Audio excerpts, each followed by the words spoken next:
एक गांव में एक किसान रहता था जिसका नाम हरी था। हरी बहुत मेहनती और ईमानदार किसान था। उसका एक छोटा सा खेत था जहां वो अपनी खेती करता था और अपने परिवार का पेट पालता था। हरी का सपना था कि वो अपने खेत को बढ़ाकर एक सफल और समृद्ध किसान बन सके। हरी के पास एक छोटा सा खेती का जमीन था जिसमें वो गेहूं, चावल और सब्जियां उगता था। उसने अपने खेत को बहुत ध्यान से लगाया था और हमेशा अच्छी खेती करने की कोशिश करता था। हर दिन सुबह वो अपने खेत में काम करता और शाम को अपने घर वापस आता। उसकी मेहनत और लगन के चलते उसका खेत काफी अच्छा हो रहा था। एक दिन गांव में एक बड़े धूमधाम से मेला लगा था। गांव वाले मेला देखने गए।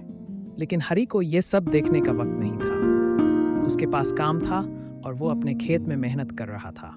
उसने सोचा, ये सब चीजें अपने वक्त पर देखने के लिए हैं। अभी मुझे अपने काम को संभालना है।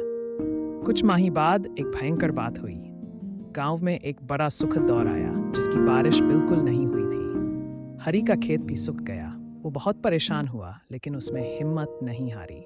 उसने अपने दोस्तों से पैसे उठाए और खेत में पानी डालने के लिए एक नया तरीका अपनाया।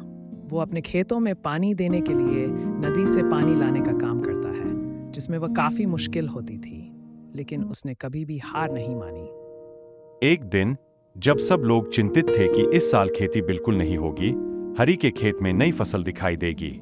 उसकी मेहनत और लगन ने उसे सफलता दिलाई थी। हरी का खेत फिर से हरियाली से भर गया। गांव वाले हरी की हिम्मत और मेहनत को देखकर प्रसन्न करते हैं। हरी ने अपने परिवार के साथ मिलकर अपने खेत का और भी ध्यान रखा। उसने सोचा कि अगर एक किसान अपनी मेहनत, ईमानदारी और लगन से काम करे तो वह कभी भी सफल हो सकता है, चाहे कितनी भी कठिनाइयां हों।